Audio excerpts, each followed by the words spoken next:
안녕하세요. 화면 너머로 제 이야기를 들어주실 여러분. 오늘은 평소와는 다르게 조금은 어둡고 무거운, 하지만 너무나도 현실적인 제 진짜 이야기를 해보려고 합니다. 영상 제목을 보고 들어오셨겠죠? 네, 맞습니다. 저는 부동산 때문에 인생이 완전히 꼬여버린 사람입니다. 누군가는 제 이야기를 들으며 그러게 왜 분수에 맞지 않게 무리해서 집을 샀냐며 혀를 끌끌 차실 수도 있고, 또 다른 누군가는 나도 지금 딱 비슷한 상황인데 라며 가슴을 치며 깊이 공감하실 수도 있을 겁니다. 비난이든 공감이든 모두 좋습니다.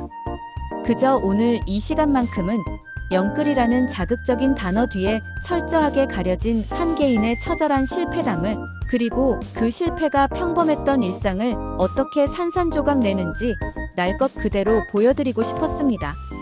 제 인생의 가장 큰 치부이자 뼈아픈 실책을 만천하에 드러내는 일이니까요. 하지만 저와 같은 바보 같은 실수를, 이 지옥 같은 고통과 매일 밤 찾아오는 불면증을 다른 분들은 결코 겪지 않기를 바라는 간절한 마음에 어렵게 용기를 내어 입을 뗍니다. 시계를 조금 거꾸로 돌려보겠습니다. 불과 몇 년 전 온 나라가 부동산이라는 거대한 블랙홀에 빠져 미친 듯이 열광하던 그 시기 말입니다. 뉴스를 틀면 하루가 다르게 아파트 값이 몇 억씩 올랐다는 기사가 쏟아졌고, 오랜만에 만난 친구나 직장 동료들의 점심시간 대화 주제는 오직 아파트, 청약, 갭 투자뿐이었습니다. 처음에는 저도 그저 남의 이야기, 나랑은 다른 세상 사람들의 이야기인 줄만 알았습니다.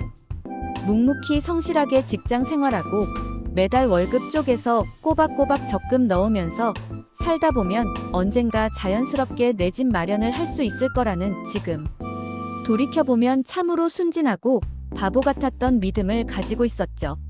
하지만 시간이 지날수록 무언가 심각하게 잘못되어 가고 있다는 극도의 불안감이 제 목을 조르기 시작했습니다. 어제 5억 하던 집이 오늘 6억이 되고 다음 달에는 7억이 되는, 도무지 이성적으로는 납득할 수 없는 미친 시장이 제 두 눈앞에서 버젓이 펼쳐졌습니다. 나와 똑같은 월급을 받던 입사 동기가 마이너스 통장까지, 영혼까지 끌어모아 집을 샀다는 소식을 들었을 때, 그리고 그 집이 불과 1년 만에 3억이 올랐다는 이야기를 들었을 때 제 안에 무언가가 와르르 무너져 내리는 것을 느꼈습니다. 벼락거지라는 신조어가 마치 제 이마에 낙인처럼 찍혀버린 기분이었죠. 가만히 있으면 나만 도태될 것 같다는 공포, 이대로 평생 남의 집 전월세만 전전하며 집주인 눈치나 보다가 길거리에 나앉을지도 모른다는 극심한 불안감이 제 이성을 완전히 마비시켜버렸습니다.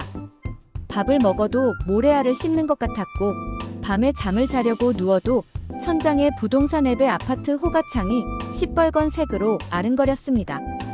더 늦으면 끝장이다. 지금 막차를 타지 않으면 평생 대한민국에서 내 이름, 세 글자가 적힌 등기부등본 하나 가질 수 없다는 절박함에 사로잡혔습니다. 결국 저는 절대 넘어서는 안 될 선을 넘고 말았습니다. 그동안 안 먹고 안 입으며 모아둔 알량한 예금과 적금을 모조리 해지하는 것은 시작에 불과했습니다. 회사에서 받을 수 있는 최대 한도의 신용대출을 끌어왔고, 한 번도 써본 적 없던 마이너스 통장을 개설했으며, 심지어 노후를 준비하셔야 할 부모님께까지 눈물로 호소하여 손을 벌렸습니다. 정말 영혼까지 끌어모은다는 말이 무색할 정도로 제 인생의 미래까지 가불해서 싹싹 긁어모았습니다.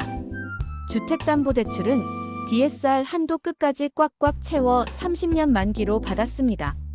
그렇게 매매가 8억짜리, 서울 외곽에 지은 지 20년이 다 되어가는 낡은 아파트를 덜컥 계약했습니다.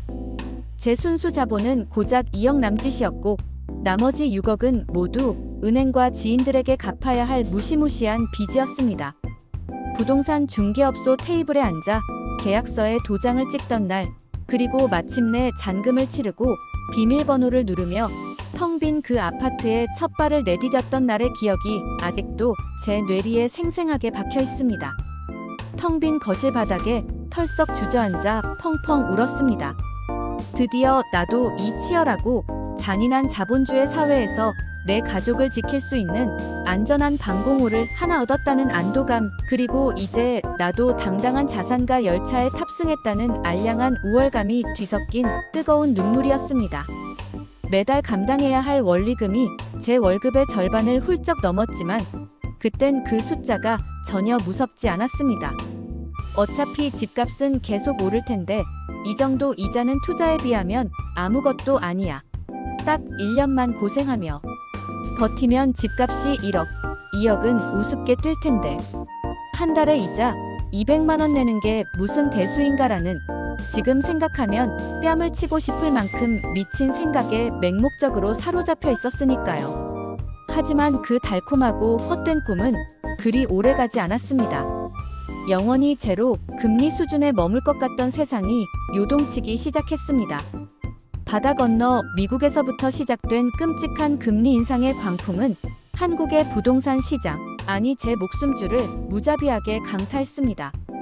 2% 후반대였던 주택담보대출 금리가 어느새 4%를 넘고 5%를 뚫고 급기야 6%를 향해 미친 듯이 치솟기 시작했습니다.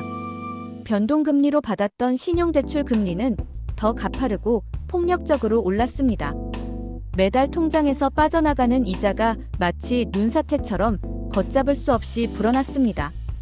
처음에는 월 200만 원 남짓이었던 원리금 상환액이 어느새 300만 원을 넘어가더니 결국 400만 원에 육박하게 되었습니다.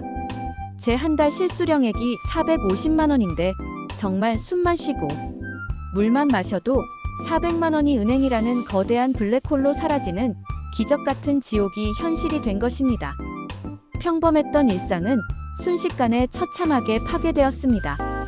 점심시간에는 동료들과 따뜻한 밥 한 끼 먹으러 식당에 가는 것조차 사치가 되어버렸습니다. 핑계를 대고 혼자 회사 옥상이나 탕비실에 남아 편의점에서 사온 1,000원짜리 삼각김밥과 컵라면으로 허기를 때웠습니다. 퇴근 후에는 곧바로 대리운전 앱을 켜고 밤거리를 헤맸고, 남들이 쉬는 주말이면 무거운 몸을 이끌고 쿠팡 물류센터로 향해 밤새 박스를 날랐습니다. 투잡, 쓰리잡을 뛰며 몸을 혹사시켜도 폭등하는 이자와 원금을 감당하기엔 턱없이, 정말 턱없이 부족했습니다. 친구들과의 모임이나 술자리는 당연히 모두 끊었고, 누군가의 결혼식이나 장례식에 참석해 축의금이나 조의금을 내는 것조차 너무나 두려워 연락을 일부러 피하고 잠수를 탔습니다. 삶의 질이라는 단어는 제 인생 사전에서 영원히 삭제된 지 오래였습니다. 하지만 이 모든 육체적인 고통과 가난보다 저를 더 미치게 만든 것은 바로 끝없이 추락하는 집값이 주는 심리적인 공포와 절망감이었습니다. 제가 인생을 걸고 8억에 샀던 아파트의 실거래가가 7억으로 떨어졌다는 부동산 앱의 알림을 처음 봤을 때 가슴이 쿵 하고 바닥으로 철렁 내려앉았습니다. 애써 현실을 부정했습니다. 일시적인 조정장일 거야. 언론에서 떠드는 공포 마케팅일 뿐이야. 꽉 쥐고 버티면 무조건 다시 오를 거야. 라고 매일 밤 저 자신을 세뇌하며 위로했습니다. 하지만 시장은 제 바람처럼 자비롭지 않았고 너무나도 냉혹했습니다. 6억 5천, 6억, 5억 5천. 호가는 하루가 다르게 폭포수처럼 곤두박질 쳤고, 급기야 제가 은행에서 빌린 대출, 원금 총액보다 집값이 더 떨어지는, 뉴스에서나 보던 그 끔찍한 깡통 주택이 제 집이 되어버렸습니다. 평생 모은 전 재산을 허공에 날린 것은 물론이고, 당장 이 집을 팔아도 빚을 다 갚지 못해 남은 평생을 빚쟁이로 살아야 하는 완벽한 마이너스 인생으로 전락한 것입니다. 매일 밤 잠을 이룰 수 없었습니다. 불을 끄고 눈을 감으면 이자, 독촉 전화벨 소리가 귓가에 맴도는 환청이 들렸고, 아침에 일어나 눈을 뜨는 것 자체가 숨막히는 지옥 같았습니다. 거울 속에 저는 과거에 생기 넘치던 모습은 온데간데 없고, 10년은 좋게 더 늙어 보이는 초췌한 괴물이 되어 있었습니다. 스트레스로 머리숱은 눈에 띄게 줄어 정수리가 훤해졌고, 눈빛에는 초점이 사라졌습니다. 사랑해서 결혼한 아내와의 다툼은 이제 숨 쉬는 것처럼 일상이 되었습니다. 돈 문제로 시작된 싸움은 서로의 자존심을 긁어내리고 가장 아픈 곳을 찌르는 흉기가 되었습니다. 왜 그때 나를 말리지 않았냐며, 왜 그때 그렇게 욕심을 부렸냐며 부질없고 소모적인 원망만 매일 밤 주고받았습니다. 따뜻한 보금자리가 되길 바랐던 그 집은 서로를 갉아먹는 거대한 감옥이자 우리 가족을 산산조각 내는 지옥불이 되어버렸습니다. 결국 도무지 버티다 못해 피눈물을 머금고 집을 부동산에 내놓았습니다. 손절을 결심한 것이죠. 어떻게든 이 미친 빚이라도 조금 줄여야 저도 제 가족도 숨을 쉬고 살 수 있을 것 같았습니다. 샀던 가격에서 무려 2억 원을 낮춰 초급매로 내놓았습니다. 하지만 부동산 사장님에게서 돌아온 대답은 지금은 집을 보러 오는 사람조차 단 한 명도 없다는 뼛속까지 시린 차가운 대답뿐이었습니다. 매수자 우위로 완전히 얼어붙은 시장에서 떨어지는 칼날을 굳이 자기 돈 주고 잡으려는 바보는 세상에 저 말고는 없었던 겁니다. 팔고 싶어도 팔 수 없고 이자는 눈덩이처럼 불어나고 이도 저도 못하는 완벽한 진퇴양난. 집이라는 거대한 콘크리트 덩어리가 제 목을 조르는 밧줄이 되어 저를 서서히 죽여가고 있었습니다. 이 길고 끔찍한 지옥 같은 시간을 온몸으로 때우며 제가 뼈저리게 정말 피를 토하는 심정으로 깨달은 것이 하나 있습니다. 제 인생을 이토록 잔인하게 꼬이게 만든 것은 겉으로 보기에는 부동산 폭락이고 미친 듯한 금리 인상이지만 그 모든 현상의 본질적이고 근원적인 원인에는 바로 제 자신의 통제할 수 없었던 탐욕과 시장에 대한 무지가 따리를 틀고 있었다는 사실입니다. 자본주의 시장에 냉혹하고 차가운 사이클을 단 한 번도 진지하게 공부하거나 이해하려 하지 않은 채 그저 남들이 돈을 번다는 소문에 휩쓸려 내 분수와 능력을 까마득히 벗어난 엄청난 레버리지를 것 없이 일으킨 제 오만함이 부른 참사였습니다.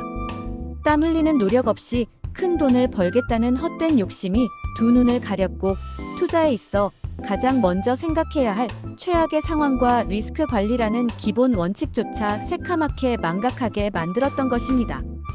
제 불행은 남 탓도 세상 탓도 아닌 오롯이 제 욕심의 대가입니다.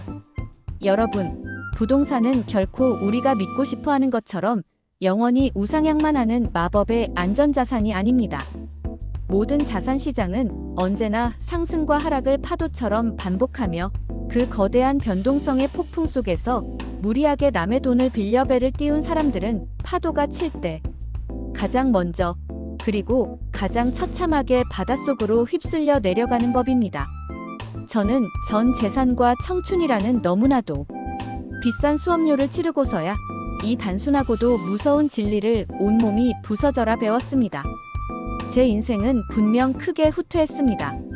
출발선으로 돌아간 것이 아니라 출발선 한참 뒤 지옥의 구렁텅이로 떨어졌습니다.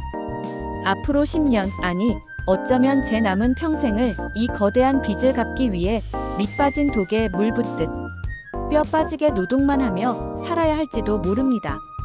매일매일 개인 회생이나 파산이라는 막다른 길의 문고리를 잡았다 놓았다 하며 심각하게 고민하고 있는 처지입니다. 하지만 그럼에도 불구하고 오늘 이 부끄러운 영상을 끝까지 보시는 분들께 꼭 정말 꼭 드리고 싶은 말씀이 있습니다. 지금 저처럼 절망의 늪에 빠져서 하루하루 죽음만을 생각하고 계신 분이 있다면 제발 그 극단적인 생각만큼은 거두어 주시길 엎드려 부탁드립니다. 돈은 크게 잃었어도 여러분이라는 사람의 본질적인 가치와 목숨은 아직 잃지 않았습니다. 부동산 때문에 인생이 꼬였다고 해서 여러분의 인생 전체가 완전히 끝난 것은 절대 아닙니다. 엉키고 설킨 실타래는 가위로 잘라내버리고 싶을 만큼 고통스럽겠지만 시간이 오래 걸리더라도 눈물을 머금고 하나씩 풀어나가면 언젠가는 반드시 풀립니다. 뼈아픈 실패를 변명 없이 인정하고 다시 밑바닥부터, 아니 마이너스부터 묵묵히 기어 올라가겠다는 처절한 각오만 있다면 반드시 이 지옥 같은 터널을 빠져나갈 수 있는 날이 올 거라고 저는 굳게 믿습니다. 저 역시 매일 울면서 그 희망 하나로 버티고 있으니까요. 그리고 혹시나 지금 이 순간에도 FOMO에 시달리며 무리한 영끌을 섣부른 갭 투자를 고민하고 계신 분들이 있다면 제 이 처참한 모습을 강력한 반면교사로 삼아 주십시오. 부디 엑셀을 켜서 금리가 2배 올랐을 때 내가 감당할 수 있는지 냉정하고 객관적으로 계산해 보시고 상황을 판단하시길 간곡히 부탁드립니다. 시장은 여러분의 생각보다 훨씬 잔인합니다. 긴 제 푸념과 눈물 섞인 이야기 들어주셔서 진심으로 감사합니다. 비록 제 현실은 당장 내일이 보이지 않을 만큼 암담하지만 이 끔찍한 고통 속에서도 어떻게든 살아남기 위해 발버둥 치는 모습, 그리고 아주 천천히 10원짜리 하나씩이라도 빚의 늪에서 빠져나오기 위해 노력하는 과정을 앞으로 이 채널에 영상으로 남겨보려고 합니다. 제 실패의 기록이 누군가에게는 공감과 위로가 되고 누군가에게는 평생의 실수를 막아주는 경각심과 교훈이 되기를 진심으로 바랍니다. 오늘 제 이야기가 조금이라도 여러분의 마음에 와닿으셨다면 구독과 좋아요 한 번씩 부탁드리겠습니다. 다음 영상에서는 제가 이 산더미 같은 빚을 현실적으로 어떻게 구조조정 해나가고 있는지 그 눈물겨운 생존기에 대해 가감없이 이야기해 보겠습니다. 부디 여러분은 저와 같은 지옥을 겪지 않으시길 바라며 평안한 밤 되시길 바랍니다. 감사합니다.